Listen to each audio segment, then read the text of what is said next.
sejam bem-vindos a mais um programa Arconte. Eu sou Wilson Pacheco e hoje nós temos aqui no programa como convidados Silvio Miranda Munhoz, procurador de Justiça no Ministério Público do Rio Grande do Sul, e também o general Roberto Jungton, que é o secretário de Segurança de Novo Hamburgo. Sejam bem-vindos. Muito obrigado pela presença de vocês aqui. Eu gostaria de iniciar o programa me dirigindo ao Silvio. Me permitam a intimidade, por favor. Fique à vontade. Acho que fica mais fácil de nós conversarmos. Falar sobre o livro Guerra Polícia, Reflexões sobre a DPF 635, no qual você é um dos coautores do livro. Existe uma guerra polícia mesmo? Boa noite, em primeiro lugar, ao Wilson. Um prazer conhecê-lo, assim como também boa noite. Um prazer conhecer o general Roberto, nosso secretário de Segurança aqui de Novo Hamburgo. E boa noite também a todos os nossos telespectadores da TV do Vale e do programa Arconte. É um grande prazer para mim estar presente, participando aqui desta casa, desta TV, né? E dessa iniciativa de fazer um programa em que vai se discutir ideias mais conservadoras, mais liberais. E acho que mais do que nunca é necessário que se comece, né, a discutir aqui na frente de alguém que trabalha com segurança pública, a segurança pública de uma forma mais conservadora, né? Parar de tanto liberalismo, de tanto garantismo, né? Garantismo usado deformadamente, né? E começar a tratar a segurança pública com um olho na realidade das ruas, né? Porque a realidade das ruas costuma esmagar, costuma espancar, costuma bater em todo esse monte de teorias que a gente vê pelo Brasil afora, e que não solucionam, na grande esmagadora maioria das vezes, não solucionam o problema da segurança, né? E acabam gerando absurdos como esse, que foi a DPF 635. A DPF 635, né, e aí eu acho que o general está na área dele, é uma grande intervenção do STF numa área que não lhe pertine, que não lhe diz respeito, né? Porque a segurança pública é função do Estado. Sim. Não da União, é do Estado e é do Executivo. E vejam, mas e por que que ela é a função, ela é do Executivo, é do Estado? Porque ela é uma função essencial da sociedade. E o que acontece? Sempre que há uma eleição, né, então as pessoas que estão se candidatando, seja a governador, seja a prefeito, eles têm um programa naquela questão de segurança, que é uma questão que diz respeito a nós, cidadão, no dia a dia, na nossa vida, de como nós vamos sair de casa, como nós vamos chegar em casa, se nós podemos ter uma casa com ou sem grade, né? Se nós vamos viver como prisioneiros ou sem ser prisioneiros, e assim por diante. Então isso é fundamental. E que ele foi eleito porque as pessoas acreditaram nesse plano. Exatamente. Aí o que acontece? Muitas vezes isso é fundamental para eleger aquele governo. Aí assim, mas não está funcionando, não vai funcionar. Mas se não está funcionando, não vai funcionar, daqui a 4 anos tem outra eleição. E aí ele vai responder pelos seus atos. E aí o que acontece? Aí vem o executivo, se elege com um programa de governo na questão de segurança, dizendo vou fazer isso na segurança, e vem lá o judiciário, através de 11 ministros que não receberam nenhum voto, que não são eleitos, que não têm mandato popular, não, está tudo errado, não vai ser assim, nós vamos fazer de outra forma.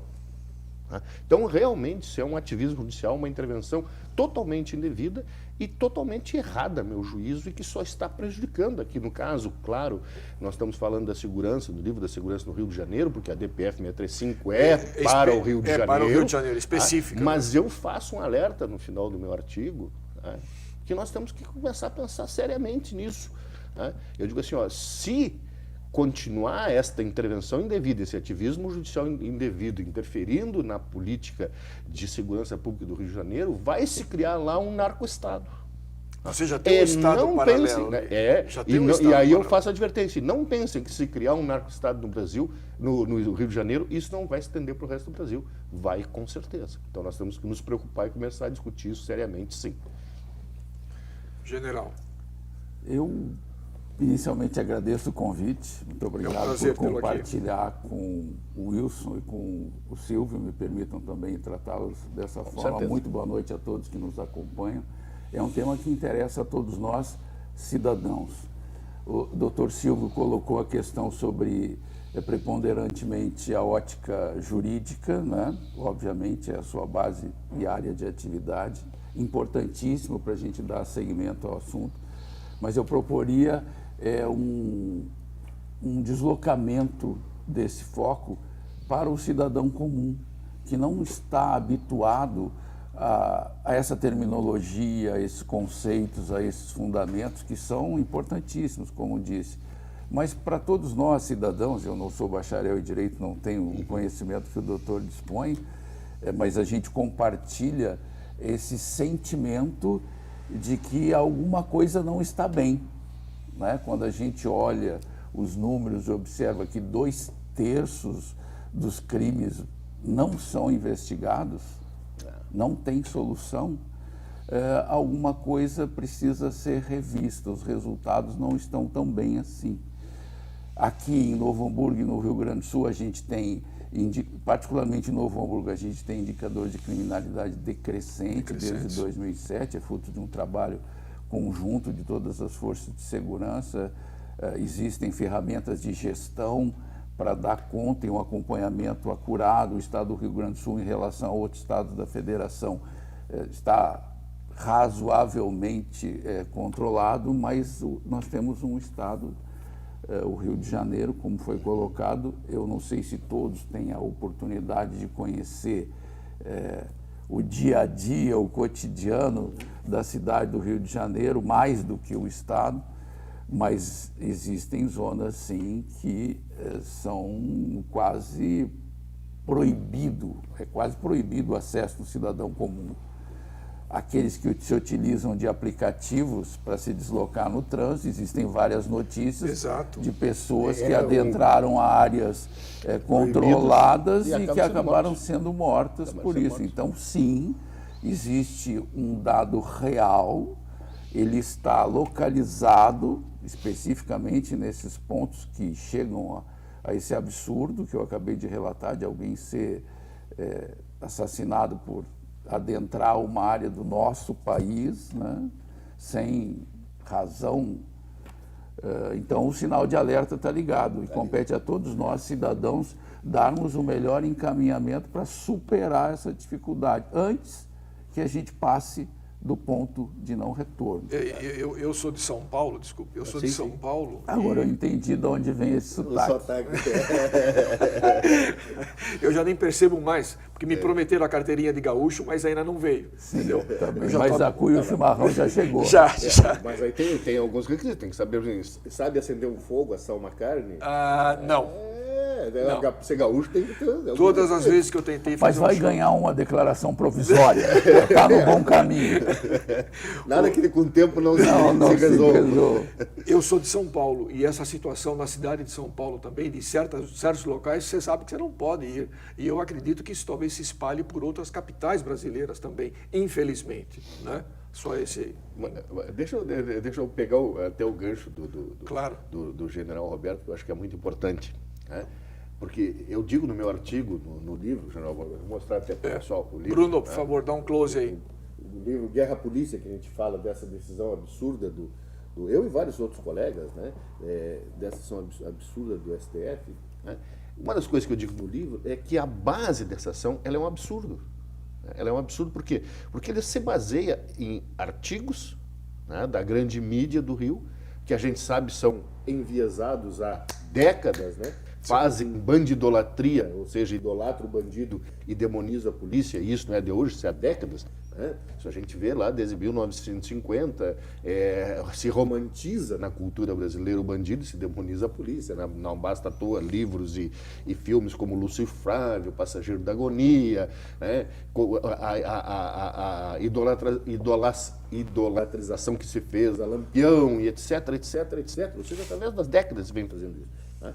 Mas a ação ela está baseada em quê? Ela está baseada principalmente em reportagens, né, dessa grande imprensa, está baseada em análise de estatísticas destes institutos, né, esses institutos que fazem análise estatística no Brasil, o Fórum de Segurança Pública, por exemplo, que são institutos que recebem dinheiro estrangeiro de ONGs como a Open Society. Eu provo isso em vários artigos que eu escrevo.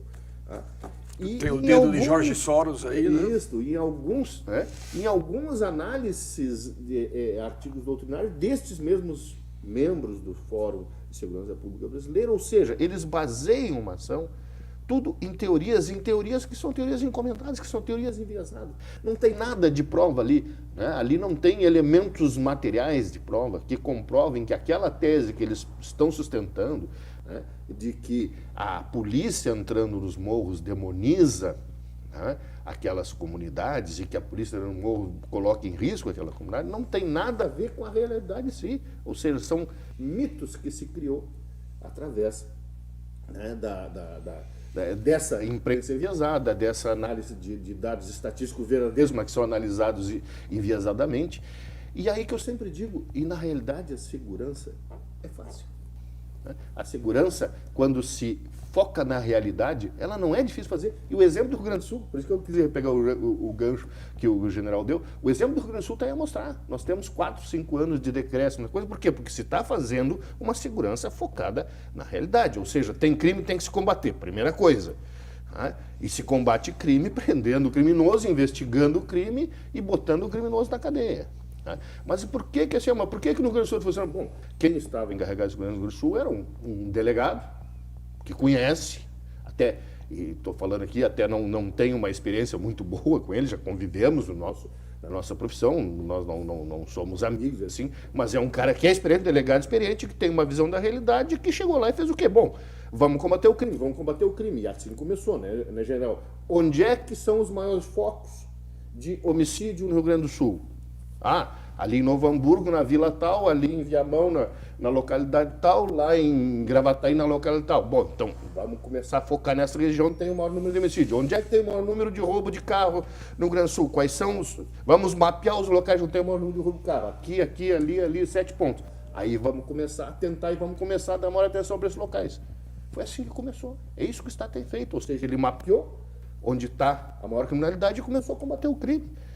Então a questão da segurança, ela é partindo da realidade e não de mitos, né, e não de teorias criadas eu digo, nas cadeiras estofadas dos palácios de mármore, onde vivem esse pessoal teórico que acha que crime se combate com mais luz, se combate com cantiga, com pombinha da paz, com balãozinho branco, tá? E se vai fazer o que realmente tem que se fazer, né, na segurança, que é combater a criminalidade, funciona, diminuir a criminalidade. O exemplo que nós temos aqui há 5 anos no Rio Grande do Sul, e o general pode falar nisso, porque ele está vivendo diretamente isso, ele está participando desse processo em que o Rio Grande do Sul começou realmente a combater o crime, priorizar e ver onde é que o crime estava, e ir onde o crime está e combater o crime, lá onde ele está. Nas ruas, na cidade, e não na televisão, e não na teoria, e não lá no tribunal, criando coisas absurdas como essas proibições da DBF 635, né, que proíbe a polícia de usar helicóptero, que proíbe a polícia de entrar nas zonas onde há maior criminalidade no Rio de Janeiro, a não ser em casos excepcionais. Mas o que é caso excepcional?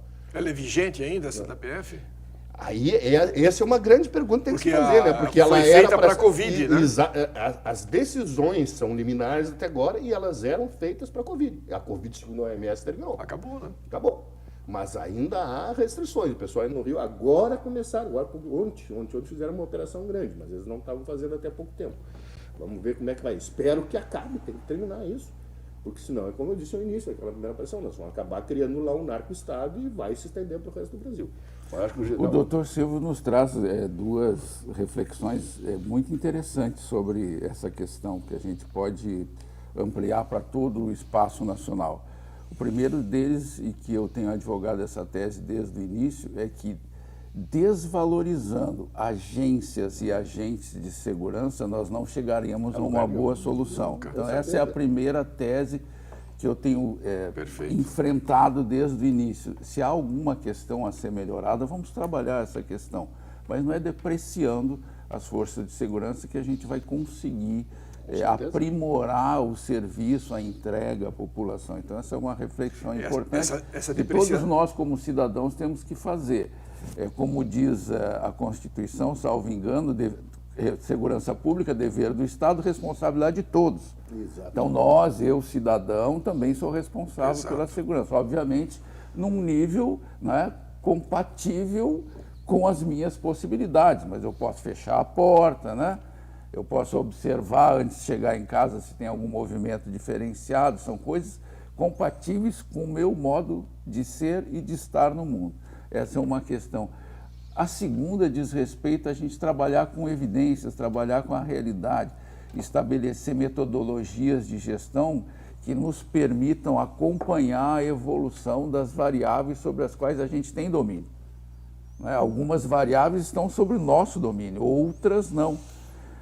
Aquelas que estão sobre o nosso domínio, nós aplicamos determinado método de ação, mensuramos, verificamos se está dentro dos padrões que foram estabelecidos e vamos aperfeiçoando esse procedimento ao longo do tempo, bem como o doutor abordou na sua última intervenção. Há outras variáveis que não estão sob o nosso domínio. Qual o nosso domínio?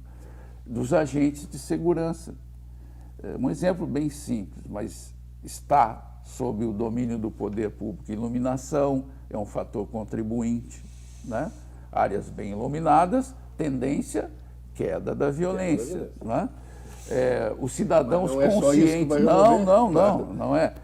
São vários fatores contribuintes, né? Alguns são variáveis sob o domínio do Poder Executivo, outras sob o domínio do Legislativo, leis, né? Outros sobre o Judiciário, outros sobre o Ministério Público e outros sobre nós, cidadãos, né? Que a gente também é responsável. Com certeza. A conjugação desses fatores contribuintes todos, a gente pode imaginar, é bem complexa. Se não fosse, não estaríamos debatendo o tema aqui, estaríamos confortavelmente realizando alguma atividade que nos dá muito mais prazer, embora imagino que intelectualmente, cognitivamente, seja escrever um livro, colocar as nossas ideias, nos trazem satisfação e contribuem para a evolução e solução dos problemas, faz parte do nosso contexto. Está aqui informando a população sobre quais são os temas que são do nosso interesse, mas nesse quesito particular a gente ainda tem muito a debater. Apesar de sermos já a nossa independência lá de 1822, mas são, a meu juízo, poucas gerações, né, de lá até aqui. Pelo que eu observo, visão minha, nós temos algumas outras tantas gerações para poder implementar, já que até a nossa geração, minha, né, vou falar por mim, depois escuto os nossos queridos colegas aqui, a gente não chegou a níveis como outros países já chegaram, de desempenho, de entrega do poder público à população. Por exemplo, na segurança pública. Será que o Estado entrega adequadamente à população a segurança pública? Como eu disse no início, com 2/3 de crimes não solucionados. Bem, qual é a nossa relação, então, para que isso se aperfeiçoe? Porque nós não chegamos aqui no Brasil agora, né? Sim. Tem uma série de viventes, né, utilizando uma expressão gaudéria, muitos viventes. Alguns eram videntes mesmo, não deve ser. Mas muitos viventes nos antecederam, imagino que fizeram o melhor que puderam em suas áreas de atividade, mas não foi suficiente para nós entregarmos. E talvez a gente também não consiga, né, fazer a transição para a geração que está chegando em níveis de satisfação que nós reconhecemos como sendo adequados para a vida em sociedade. E se isso está acontecendo, qual é o nosso papel para virar esse jogo? A gente tem que participar. Sim. A gente tem que participar dos programas, sim, tem que criar programas, sim, tem que escrever livros, tem que divulgar, tem que motivar as pessoas. A maioria da população é mais reticente com relação a abordar determinados problemas. É muito polêmico, né? Quem sabe eu vou tomar um chimarrãozinho em casa, fazer um churrasquinho. Vamos deixar isso que tem gente que vai resolver.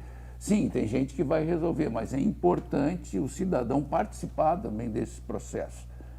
No Executivo, no Legislativo, no Judiciário, no Ministério Público, para que a gente possa, em função dessa união, dessa força, dessa coesão, virar o jogo. Senão fica como é que é aquele rapaz do Sancho Panza, agora me falhou o nome. Sabe que depois da Covid a minha memória... Depois, agora, só para quebrar a dramaticidade, se é que, embora seja um assunto sério, depois que eu tive Covid, a minha memória sofreu um baque. Já não era tão boa assim, mas depois da Covid sofreu um baque. De vez em quando eu tenho dessa... não lembro do Don Quixote, mas lembro do Don companheiro Quixote, dele, companheiro. os indícios que nos levam a chegar a uma boa solução. E fazendo uma analogia, já concluindo a minha participação, que já vai longa, construir esse itinerário, né? A gente tem muitos pontos favoráveis, tem sim, tem muitos exemplos bons, tem sim, mas a gente tem algumas questões a superar.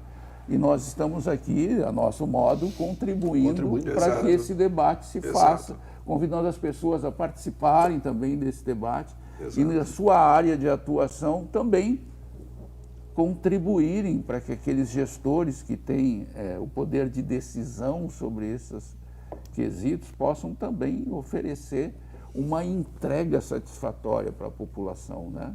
A gente pode observar números aí que não são tão bons assim em alguns lugares do país. Sim. Bom, por exemplo, é uma das funções do Estado fornecer segurança aos cidadãos. Evidentemente que esse fornecimento de segurança, ele não se aplica de uma maneira individual. O Estado não tem como proteger a todos ao mesmo tempo, o tempo todo.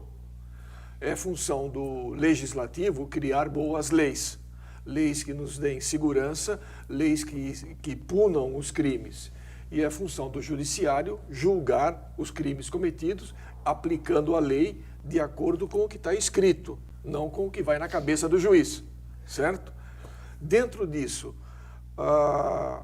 o cidadão também tem o direito de autodefesa, direito de defender a sua propriedade privada.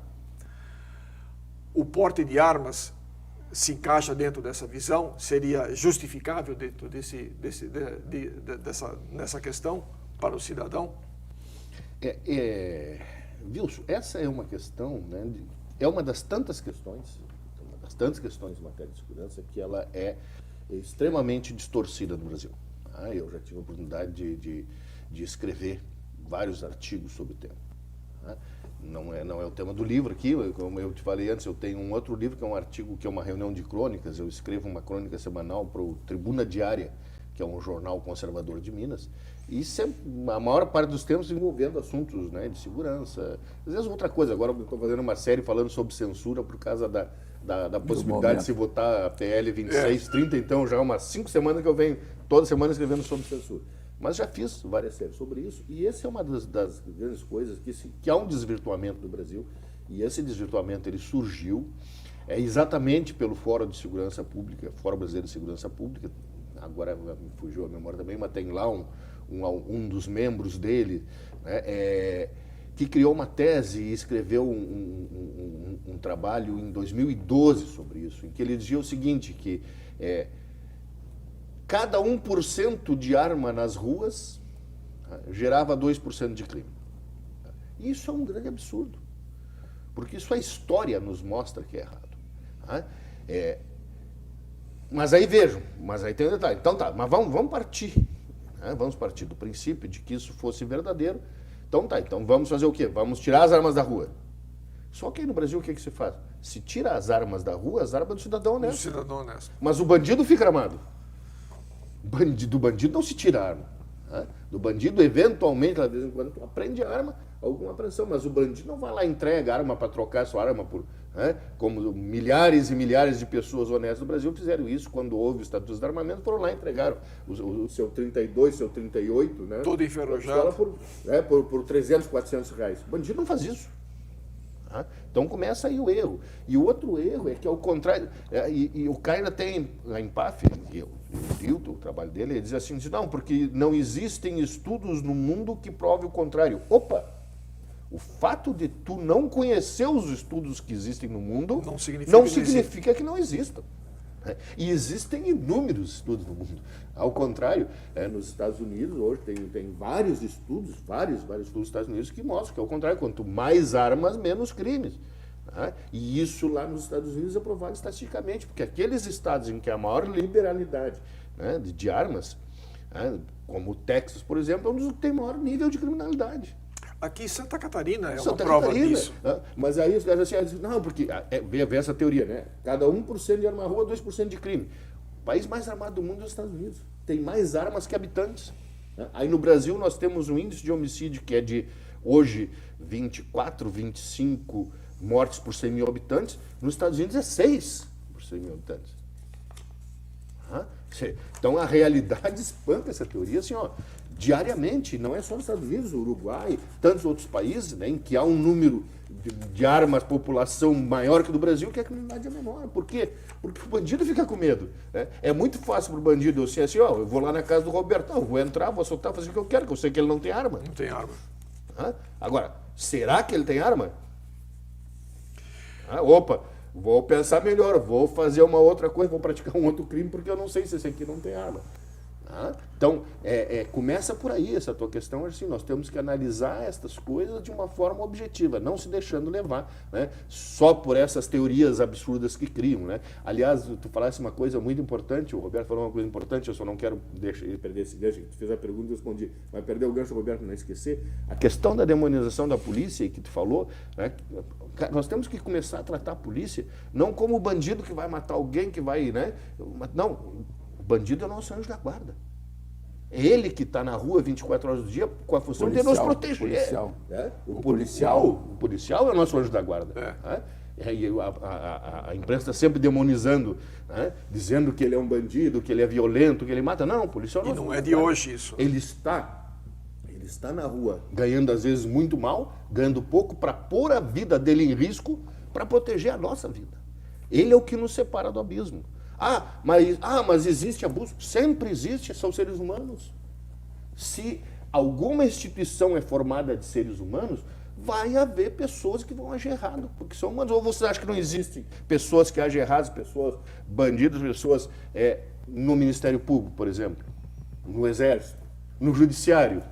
Em qualquer lugar. Claro que existe, em todos os lugares existem. O que tem que se fazer, e vejam, e isto a meu juízo, por exemplo, né, a polícia, pelo menos no nível da polícia militar, faz melhor que, por exemplo, que o Judiciário, que o Ministério Público, que a Polícia Civil. Porque a Polícia Militar tem a sua Justiça Militar, e eu falo de cátedra, porque eu trabalhei lá como promotor, e depois trabalhei como procurador do Tribunal Militar, e lá se pune policial que agiu mal, né, que não merece, né, ser o nosso guardião, está nas ruas para nos proteger, porque se já mostrou que ele age errado, né, que ele não está agindo dentro da lei, ele é punido, e muito severamente às vezes. Né?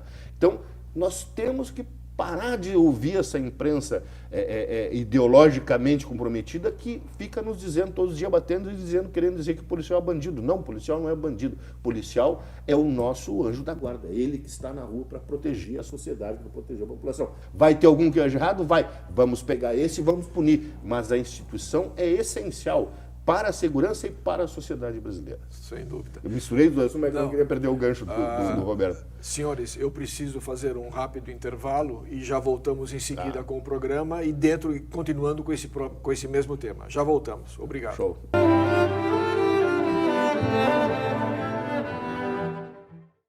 A cada novo dia, uma nova esperança. Estamos todos conectados. Não importa o peso de sua carga. O importante é nos conectarmos com olhares e sorrisos. Dê o seu melhor sempre. Compartilhe o bem, sempre. Vibre com seu time. E você? Tá esperando o quê? Vem pra Blend.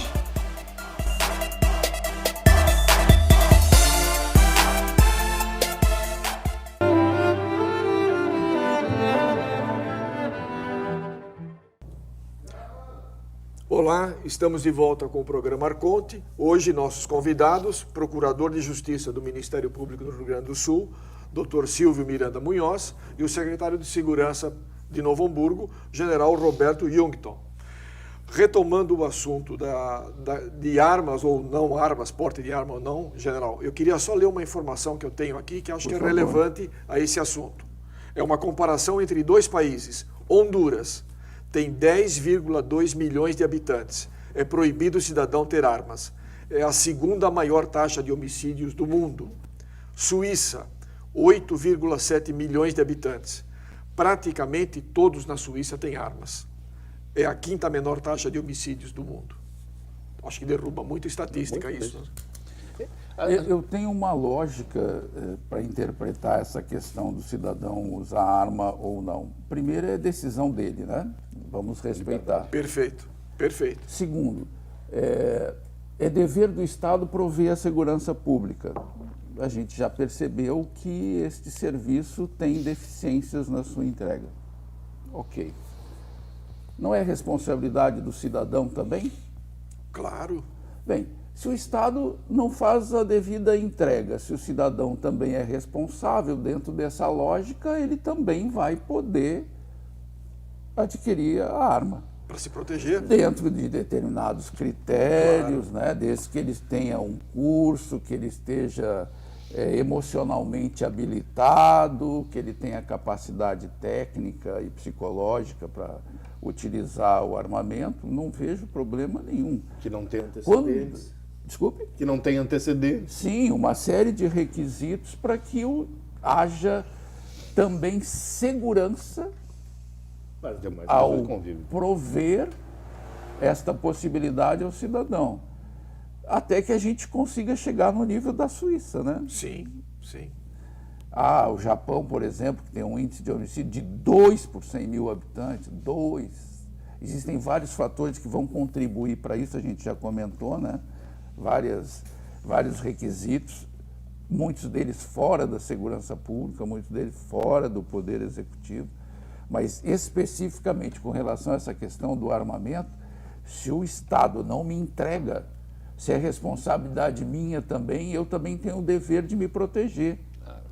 Bom, se eu dispuser dos requisitos, e se esta for a minha vontade, eu não vejo lógica em o Estado me proibir. Porque o Estado diz que eu também sou responsável. Qual é a lógica de me proibir? Exatamente. Se eu tenho essa responsabilidade?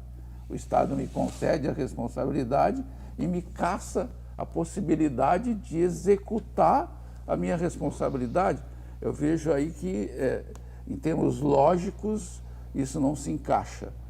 Né?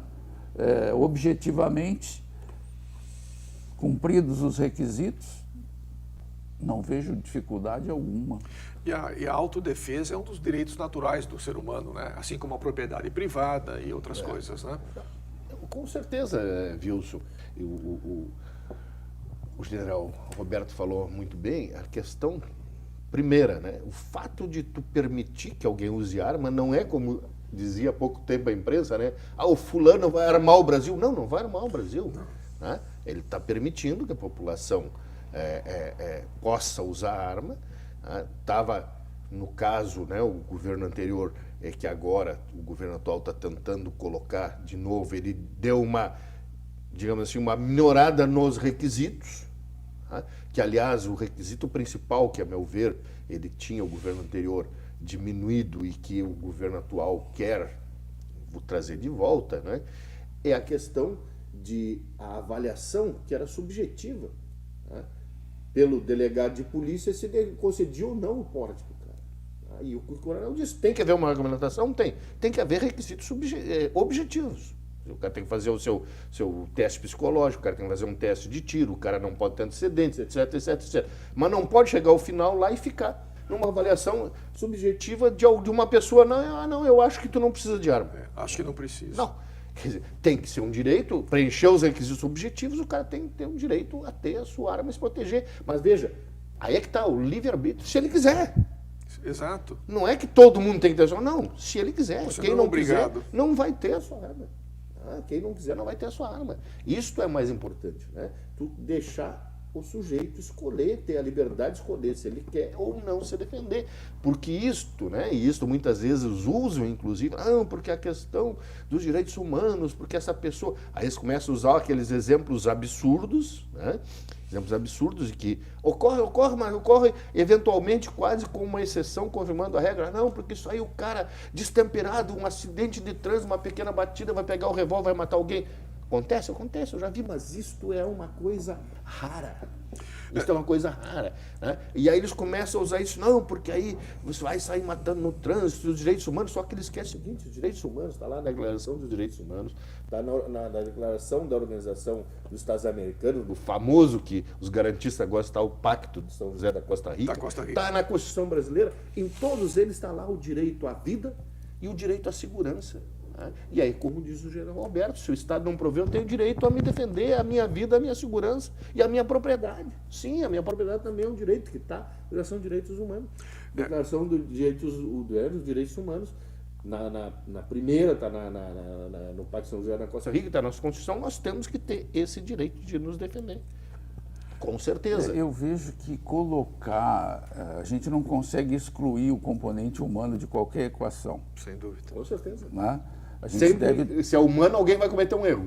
Não há como a gente excluir a nossa condição de nós mesmos.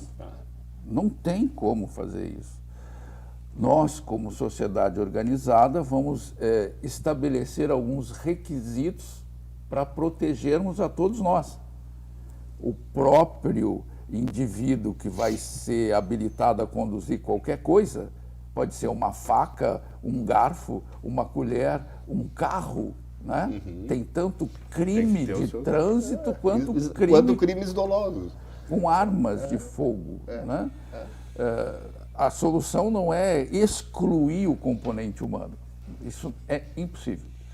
O que nós temos que fazer é estabelecer requisitos que confiram um mínimo de segurança para que o usuário desse instrumento, seja qual for, pode até ser um trator, um arado, né? Ninguém distribui isso para alguém que não esteja habilitado a fazer uso, né? Ninguém vem aqui no programa e opera ali os equipamentos que estão aqui se não souber. Então, quem contratou o nosso colega que está ali contribuindo para nós no anonimato, o Bruno, ele está habilitado a fazer isso. Exato. Tu estás habilitado a conduzir, o doutor está habilitado à promotoria. Eu tenho alguns cursos que me habilitam ao desempenho das funções que eu tenho desempenhado. E é assim em qualquer lugar. Existem requisitos que a gente deve observar. Nesse sentido, as nossas reflexões devem ser conduzidas para buscarmos este equilíbrio. Assim, não vamos distribuir um equipamento que pode trazer mais prejuízo ao usuário ou à sociedade, e aí não.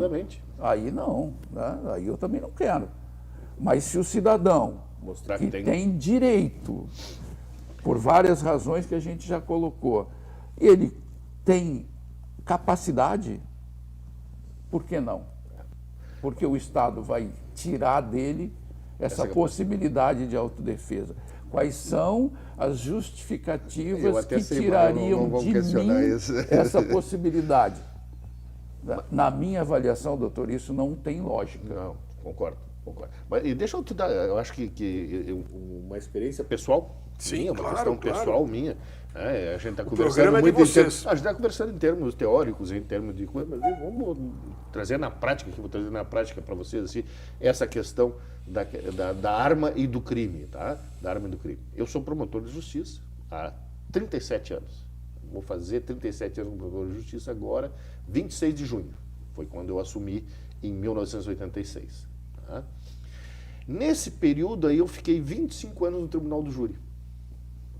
Tive na vara, fiz antes, quando era várias, tinham outros crimes, outras coisas junto, mas eu exerci a vara do júri de Bagé, tá? E depois eu vim para a vara do júri de Porto Alegre, e nessas duas eu fiquei 25 anos, entre a vara do júri de Bagé e a vara do júri de Porto Alegre. Tá? Ou seja, eu fiz mais de 1.300 plenários de julgamento de júri, júrios, né? Nós todos sabemos, é aquele que julga os homicídios. Tá? E eu digo para vocês assim, ó, em mais de 1.300 plenários, eu vi o cara matar com garfo, eu vi o cara matar com pedra, eu vi o cara matar com pau, eu vi o cara matar com espeto, eu vi o cara matar com carro, eu vi o cara matar com barra de ferro, eu vi com faca, com facão, com canivete, com o que tiver na mão, com arma, com inúmeras coisas, a soco, a pontapé. Inúmeras coisas. Mas o armamento em si que nós estamos falando, aí eu quero te dizer, esse é o dado que eu quero trazer da realidade e que é da minha experiência pessoal. Nesses mais 1.300, vamos lá, que tenham acontecido 800 com arma, tá? Desses 1.300, que 800 tinham sido com arma de fogo. Eu te digo assim, ó, eu me lembro, em toda a minha carreira no Tribunal do Júri de Bagé e de Porto Alegre, que foram 25 anos, de ter feito 2 júris que foram mortos a pessoa com arma de fogo e que o proprietário da arma tinha porte de arma de fogo. Todos os outros era gente, era bandido que não tinha a porte de arma de fogo, ou seja, que estava portando ilegalmente. Então, o fato de tu portar arma de fogo não quer dizer que tu vai sair matando alguém. Não, e aí é que e o fato de tu não ter arma de fogo não impede que se tu quiser matar, tu mate. Se tu quiser matar, ou seja, se tu tá predestinado, se tu tá determinado a matar alguém, não interessa tu ter um revólver ou ter uma pistola. Se não tiver, tu vai achar outra forma de matar a pessoa. É o que estiver à mão. É o que estiver à mão. Entende? E esse é o grande componente da realidade. A grande maioria das pessoas que têm porte de arma não praticam crimes. Que é aquela história, são pessoas honestas que só querem se defender e que preenchem aqueles requisitos que a lei exige para que eles possam portar armas. Então, acho que isso é muito importante. Mas se você ouvir o ministro atual da Justiça falando, né, os CACs são os maiores fornecedores de armas para o tráfico, né, para a bandidagem, né, na visão dele. Né? Que, na realidade, nós vimos agora, né, numa operação que aconteceu há poucos dias no Rio de Janeiro, aliás, é importante falar isso, aí, né? Que essa ação ela é impetrada por um partido político, pelo PSD 40, e em associação com inúmeras ONGs.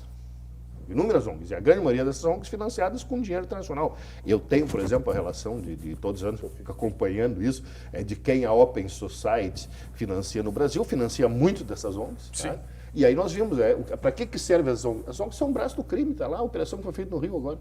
Dentro da ONG tinha um esconderijo, lá tinha o quê? Tinha 10, 12, 15 que não parava de sair gente daquele, do esconderijo ali, um monte de bandido, e tinha um armamento lá olha, dá para armar um batalhão. Armas pesadas. Armas pesadas, fuzis, coisas, ou seja, a ONG, na realidade, fica posando, né? Não, a ONG da favela da vida, a EPF pelas favelas da vida, a ONG da maré, a ONG daquilo aqui, na realidade, recebendo dinheiro estrangeiro para apoiar o crime, para ser parceiro do crime. Então, nós temos que parar de ser um pouco, acreditar em Coelhinho da Páscoa e Papai Noel, começar a olhar a realidade, né? Começar a ver a realidade. Quem realmente quer combater o crime é a polícia. Essas ONGs, elas não estão aí para combater o crime, para diminuir a criminalidade, para ajudar a sociedade. Não, quem quer ajudar a sociedade é a polícia. Aí nós temos que valorizar cada vez mais a polícia. Particularmente o aspecto de inteligência, né? Isso, perfeito. Exato. Na medida em que... Que é aquilo que nós falávamos no início, né? De mapear onde é que está e aí começar a combater onde está mapeado. Isso é inteligência. E na medida que a sociedade vai se sofisticando em meios e instrumentos e, enfim, realça o trabalho de inteligência até para preservar aquelas pessoas da comunidade que não estão envolvidas com esse tipo de ilícito. Né? A gente sabe que nessas comunidades existem pessoas trabalhadoras, gente comum, a maior parte, quase totalidade 70, são 80%. pessoas comuns, e alguns que poucos sofrem muito. Né? E a polícia, com seu trabalho de inteligência, preserva, né, essas pessoas que estão naquele entorno e atua pontualmente. Para retirar do local as pessoas e esses armamentos, provendo um pouco de tranquilidade para aquelas comunidades, né? É mais um caso aí que a gente deve reconhecer de uma ação exitosa, né? Viram a sua tarefa, cirurgicamente entraram, saíram, vida prenderam que segue. Os bandidos, aprenderam armamento, vida que segue, a comunidade pode seguir a sua vida. Inclusive, inicialmente, a informação que davam uma informação errada, né? Que essa ONG era ligada ao Luciano Huck. Na realidade, parece que ele tinha dado um patrocínio para ela, mas não é dele. Não é dele. A ONG dele é uma outra ONG, não tem nada a ver com isso, mas o importante é que, graças à inteligência da polícia, foi lá e resolver esse assunto. Outra dúvida que eu tenho para os senhores. Agora dúvida. Eu só tenho dúvidas. Universitários, né? Eu só tenho dúvidas, né? Audiência de custódia e a possível implementação do juiz de garantias, isso vai ser como diz um amigo meu em São Paulo, que ele sempre brinca, é um plus a mais? Isso ajuda ou atrapalha? Vai subir para cima? Eu não sei a opinião do general, aliás, estou conhecendo hoje o general Roberto, né? Não sei a opinião dele sobre isso, né? Eu acho que a audiência de custódia é uma barbaridade. É uma barbaridade. Primeiro, ela começou através de uma intervenção indevida do CNJ na sociedade, né, que o CNJ criou isso através de uma resolução, e a permissão que a Constituição dá ao CNJ, o Conselho Nacional de Justiça. Né, para quem não está acostumado com a sigla, a gente tem mania de usar a sigla, às vezes não explica o que é. Tá? Cada área de atividade isso, tem a sua. O Conselho Nacional de Justiça ele tem autorização da Constituição para legislar sobre a sua matéria administrativa. Tá? Ponto. Ele não pode regular sobre matéria de que é de competência exclusiva da União regular, como uma questão de processo penal. Então, quando ele fez uma resolução estabelecendo a audiência de custódia que não existia, ele estava infringindo totalmente sua competência. Só que aí teve um ministro do STF, um grande ativista judicial, né, o seu Lewandowski, que saiu agora há pouco, alguns dias antes de sair, tinha, né, absolvido o cara da JBS, aí saiu, pouco dia depois foi contratado pela JBS. Pura aí coincidência. Já mostra, né, pura coincidência. Né?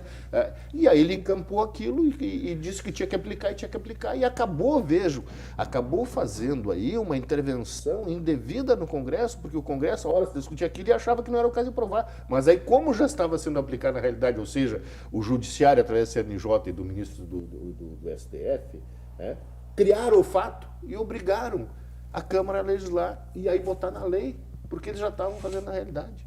Né? E a audiência e custódia é um grande absurdo. Primeiro, tu usa, né, tem que usar um grande contingente de juízes, de promotores, que podiam estar fazendo outras coisas mais importantes, só para ouvir o cara, para o cara dizer se foi bem ou maltratado pela polícia, porque não serve para mais nada. E o que será que ele vai dizer, né? O que será que ele vai dizer? Né? Então aí seria o seguinte, então vamos pegar essa audiência, vamos fazer uma coisa, vamos pegar essa audiência, vamos aproveitar que é o momento do fato, que está todo mundo com o fresquinho, vamos lá ouvir as testemunhas, vamos ouvir a vítima, vamos ouvir o policial e vamos fazer uma instrução ali já.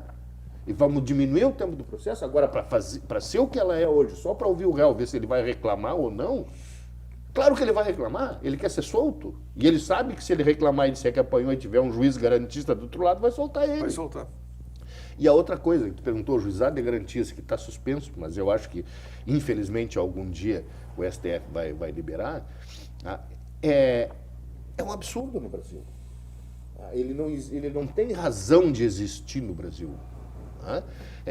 O problema é que ele acontece, né, em alguns países da Europa. Primeiro, que lá há uma mistura, a magistratura é uma só, não existe magistratura e Ministério Público, a magistratura, a gente diz, o MP é a magistratura de pé, né, mas dentro da magistratura tem alguns juízes que exercem a função de magistrado e outros que exercem a função de promotor. E muitas vezes, e a maior parte, grande parte dos países, quem comanda a investigação não é um delegado, é o promotor muitas vezes é o comandante da investigação, que não acontece no Brasil, embora seja dirigida para ele a investigação. Então lá, muitas vezes, se confunde isso, ou seja, aquele juiz que na realidade está exercendo a função do promotor, ele fez a investigação e depois ele vai atuar. Então aí tu tem que ter um juiz para fiscalizar se aquilo que ele fez foi bem feito ou não. Veja, no Brasil é totalmente independente, no Brasil não tem razão de ser. No Brasil não tem razão de ser, porque a investigação, todo fato da investigação é feita por um delegado, que está totalmente alijado do Judiciário e do Ministério Público. E que quando ele quer alguma atividade que vai interferir nos nossos direitos fundamentais, aí ele pede uma autorização para o juiz. Ele não faz uma quebra de sigilo. Apesar que no Brasil hoje o troço está meio, né? O nosso processo penal, se nós formos escrever um processo penal moderno a partir dos inquéritos do STF, eu dei aula anos de processo penal, vamos ter que rever todo o processo penal. Mas, tradicionalmente, quer dizer, o delegado, quando vai fazer qualquer atividade de investigação que interfira nos nossos direitos fundamentais, ele pede autorização ao Judiciário. Quer dizer, então não há no Brasil essa possibilidade de que o juiz que investigou não pode julgar depois. Mas o juiz não investiga no Brasil. O juiz só faz essa intervenção de, eventualmente, se o delegado quer alguma busca e apreensão, alguma quebra de sigilo, ele vai dar uma prisão preventiva. Tem os requisitos ou não tem os requisitos? E aí concede ou não conforme a lei. E aí tem um acusador também, que é o Ministério Público, que é separado do Judiciário. Ou seja, no Brasil não tem a mínima necessidade e vai ser um grande absurdo, porque, veja, vai obrigar que cada comarca tenha no mínimo 2 juízes. e no mínimo 2 juízes. Vai sobrecarregar mais ainda o sistema. Sim, nós vamos ter que ter muito mais juízes. O judiciário não está preparado porque vai ter um juiz, né, para ser o que vai atuar e vai ter que o outro para ser o juiz de garantias. Tá? Aí os caras dizem assim, não, mas pode funcionar em regime de substituição. Olha, em cidades, né, em estados que as cidades são tudo pertinho, pode até funcionar legal. Né?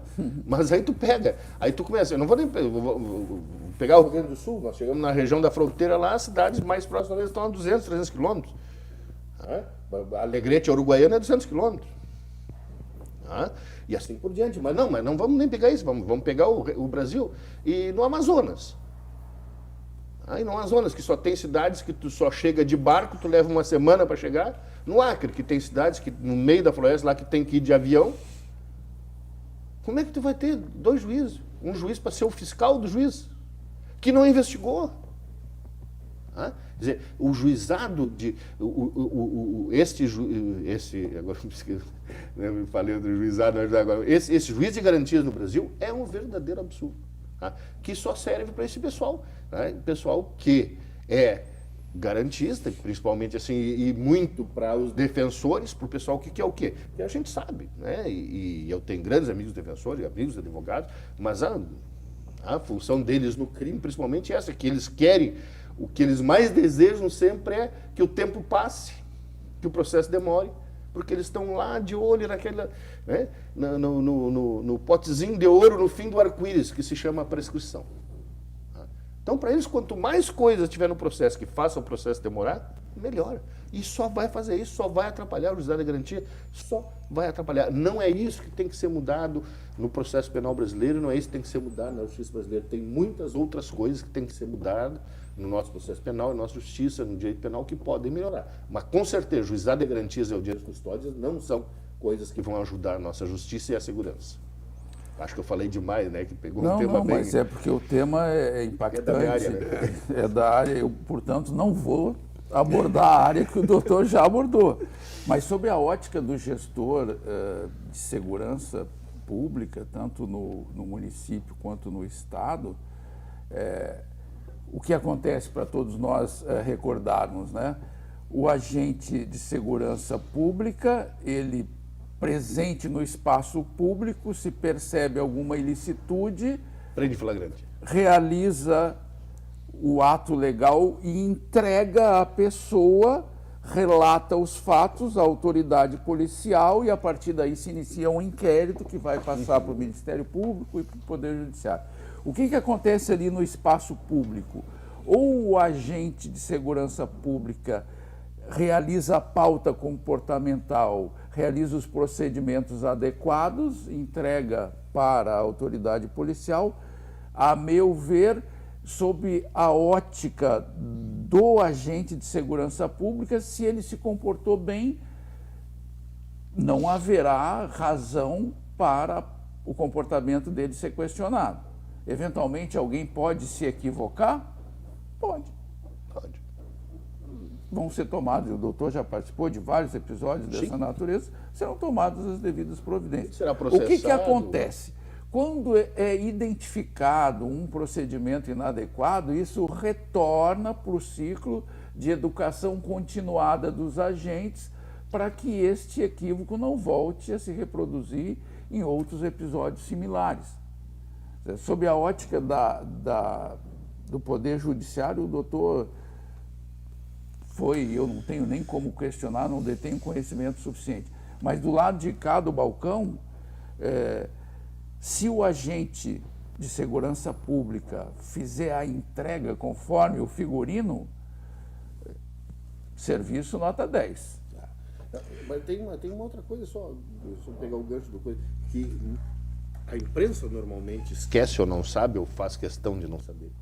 E por isso muitas vezes está dando notícia errada e demonizando a polícia, como eu falava ao início. E que muitos juízes fazem de conta que não sabem, porque eles têm a obrigação de saber, não fazem de conta que não sabem. Alguns colegas também fazem de conta que não sabem, eles esquecem o seguinte, né, que o policial tem obrigação de agir. E se ele se depara com um crime e ele não age, ele está praticando um crime, ele está prevaricando. E mais, ele esquece outro detalhe, que o policial, quando ele age, né? E às vezes quando ele exerce algum tipo de violência, né? Na grande esmagadora maioria das vezes, essa violência, seja até matando alguém, ela é justificada na lei. Pela legítima defesa própria do terceiro ou pelo estrito cumprimento do dever legal. Porque ele tem o dever legal de combater o crime. E isso são excludências, ele sequer pratica crime muitas vezes. Né? Ou seja, ele pratica crime, pratica quando ele comete excessos. Sim. Mas esse é uma coisa que a gente tem que ter muito cuidado para ver.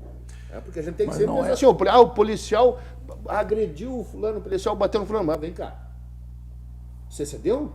Ou ele estava dentro do estrito cumprimento legal da legítima defesa? Sim. E muita gente esquece disso. A gente não pode esquecer isso. O policial tem obrigação de agir sob pena de ele estar praticando um crime e, normalmente, quando ele age, ele está amparado por essas duas excludentes. Ou seja, a gente tem que ter muito mais cuidado quando analisa a atuação dele e quando analisa a atuação de qualquer outra pessoa. Senhores, infelizmente eu tenho a obrigação legal de cumprir o tempo. Que pena, dá uma boa conversa. Não, mas Passa rápido, né? Passa muito rápido, mas eu conto com os senhores para que em futuros programas nós possamos sentar novamente aqui e continuar o debate, que é muito interessante e não falta assunto, não falta visão para darmos continuidade nisso, que é um tema que interessa a todos nós, que é a segurança do cidadão, a segurança do brasileiro. Eu agradeço muito a presença do Dr. Silvio Miranda Munhoz, Procurador de Justiça do Ministério Público do Rio Grande do Sul, e ao Secretário de Segurança de Novo Hamburgo, o General Roberto Jungton. E eu agradeço a todos pela audiência e que todos tenham um bom final de domingo e até uma próxima vez. Boa noite a todos.